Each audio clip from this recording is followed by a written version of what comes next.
자, 더운 날씨지만 또 힘내서 읽어보겠습니다. August through the peephole. His eyes are about an inch below where they should be on his face, almost to halfway down his cheeks. They slant downward at an extreme angle, almost like a diagonal slits that someone cut into his face. And the left one is noticeably lower than the right one. They bulge outward because his eyes cavities are too shallow to accommodate them. The top eyelids are always halfway closed, like he's on the verge of sleeping. The lower eyelids sag so much they almost look like a piece of invisible string is pulling them downward. You can see the red part on the inside, like they are almost inside out. He doesn't have eyebrows or eyelashes. His nose is disproportionate, disproportionately big for his face and kind of fleshy. His head is pinched his head is pinched in on the sides where the ears should be, like someone used giant pliers and crushed the middle part of his face. He doesn't have cheekbones. There are deep creases running down both sides of his nose to his mouth, which gives him a waxy appearance. Sometimes people assume he's being burned in a fire. His features look like they've been melted, like the drippings on the side of a candle. Several surgeries to correct his palate have left a few scars around his mouth. The most noticeable one being a jagged gash running from the middle of his upper lip to his nose. His upper teeth are small and splay out. He has a severe overbite and an extremely undersized jawbone. He has a very small chin.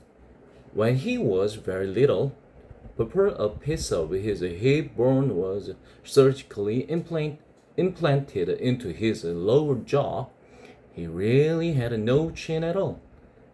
His tongue would just hang out of his mouth with nothing underneath to block it.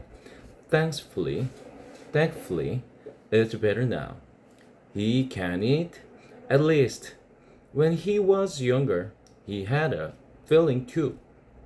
He had a feeding tube, and he can talk, and he's learned to keep his tongue inside his mouth, though that took him several years to master.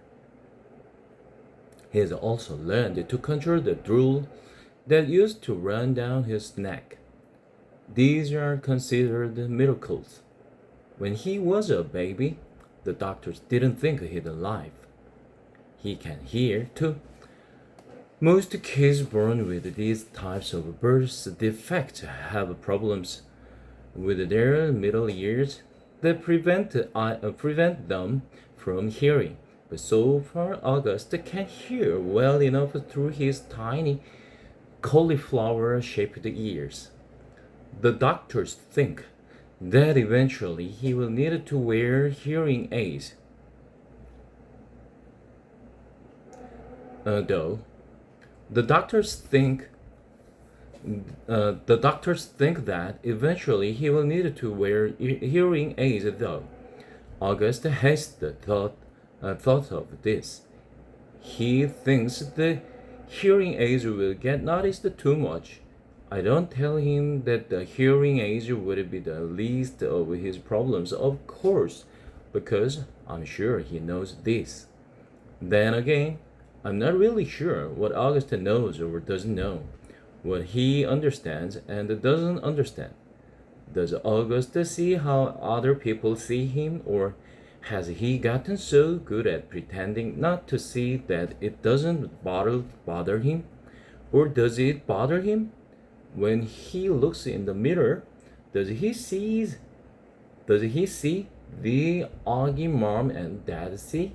Or does he see the Augie everyone else sees? Or is there another August he sees? Someone in his dreams behind them. Mishappen had a face. Sometimes, when I looked at Grants, I could see the pretty girl she used to be underneath the wrinkles.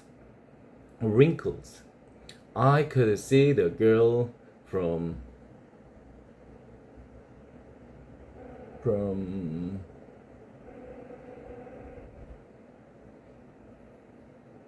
Panama. 뭘까요? 모르겠네요. From Panama. Inside, the old lady walked. Does August see himself as he might have looked without that single gene that caused the catastrophe of his face? I wish I could ask him this stuff. I wish he would tell me how he feels. He used to be easier to read before the surgeries. You knew that when his eyes squinted, he was happy. When his mouth went straight, he was being mischievous. When his cheeks trembled, he was about to cry. He looks better now, no doubt about that. But the signs we used to gauge his moods are all gone. There are new ones. Of course, mom and dad can read every single one, but I'm having trouble keeping up. And there's a part of me that doesn't want to keep trying. Why can't he just say what he's feeling like everyone else? He doesn't have a stretch tube in his mouth anymore that keeps him from talking. His jaw's not wired shut. He's 10 years old. He can use his words, but we circle around him like he's still the baby he used to be. We change plans, go to plan B, interrupt the conversations, go back on promises, depending on his mood, his whims, his needs. That was fine when he was little, but he needs to grow up now. We needed to let him help him, make him grow up. Here's what I think. We've all spent so much time trying to make August think he's normal that he actually thinks he is normal. And the problem is, he's not. High school. What I always loved most about middle school was that it was separate and different from home. I could go there and be Olivia Pullman, not Via, which is my name at home. Via was what they called me in elementary school too. Back then, everyone knew all about us. Of course, mom used to pick me up after school, and August was always in the stroller. There weren't a lot of people who were equipped to babysit for Augie, so mom and dad brought him to all my class plays and concerts and recitals, all the school functions, the bake sales and the book fairs. My friends knew him. My friends' parents knew him. My teachers knew him. The janitor knew him. Hey, how you doing, Augie? He'd always say, and give August a high five. August was something of a fixture at PS22. But in middle school, a lot of people didn't know about the August. My older friends did, of course, but my new friends didn't. Or if they knew, it wasn't necessarily the first thing they knew about me. Maybe it was the second or third thing they'd hear about me. Olivia, yeah, she's nice. Did you hear she has a brother who's deformed? I always hated that word, but I knew it. But I knew it was. But I knew it was how people described the Augie, and I knew those kind of conversations probably happened all the time out of earshot. Every time I left the room at a party, or bumped into groups or friends at the pizza place, and that's okay. I'm always going to be the sister of a kid with a birth defect. That's not the issue. I just don't always want to be defined that way. The best thing about the high school is that hardly anybody knows me at all, except Miranda and Ella, of course. And they know not to go around talking about it. Miranda, Ella, and I have known each other since the first grade. What's so nice is we never have to explain things to one another. When I decided I wanted them to call me Olivia instead of Via, they got it without my having to explain. They've known August since he was a little baby. When we were little, our favorite thing to do was play dress up with Augie, load him up with Peter Boas and the big hat and Hannah Montana wigs. He used to love it, of course, and we thought he was adorably cute in his own way. Ella said he reminded her of E.T. She didn't say this to be. She didn't say this to be mean. Of course, though, maybe it was a little bit mean. The truth is, there's a scene in the movie when Barrymore dresses E.T. in a blonde wig, and there was a ringer for Og in our Miley Cyrus heyday.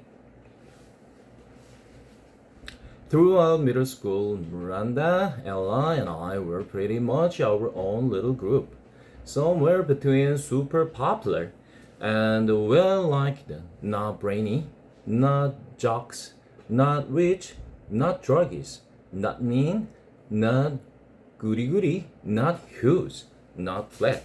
I don't know if the three of us found each other because we were so alike in so many ways, or that because we found each other, we've become so alike in so many ways. We were so happy when we all got into Faulkner High School. It was such a long shot that all three of us would be accepted, especially when almost no one else from our middle school was. I remember how we screamed into our phones the day we got our acceptance letters. This is why I haven't understood what's been going on with us lately now that we are actually in high school. It's nothing like how I thought it would be. Major Tom.